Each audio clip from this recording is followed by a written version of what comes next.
Why the Tinder app is not working properly? Today we will discuss the complete details. Don't skip the video, watch the full video.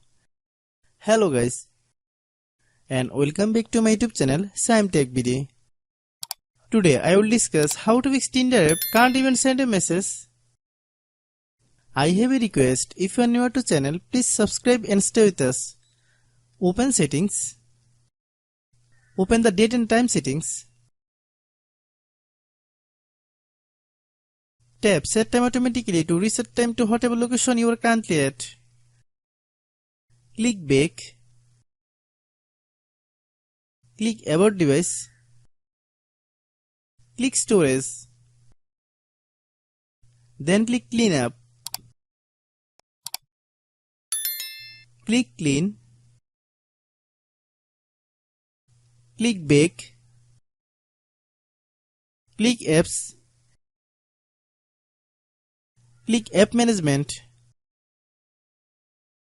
Find Tinder app. Click Tinder app. Click storage use. Click clear cache. Then click clear data. If you clear data, you will need to relog on to your account. Then click delete. Then open Google Play Store.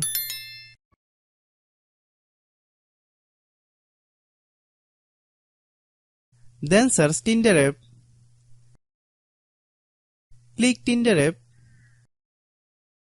If you get any update, please update. Hope your issue is resolved. If anyone still has problem, it might be a server problem. Please try again after a while. Hope you understand. I have a request, if you are new to channel, please subscribe and stay with us. By watching my tutorial for more tech videos, you can subscribe.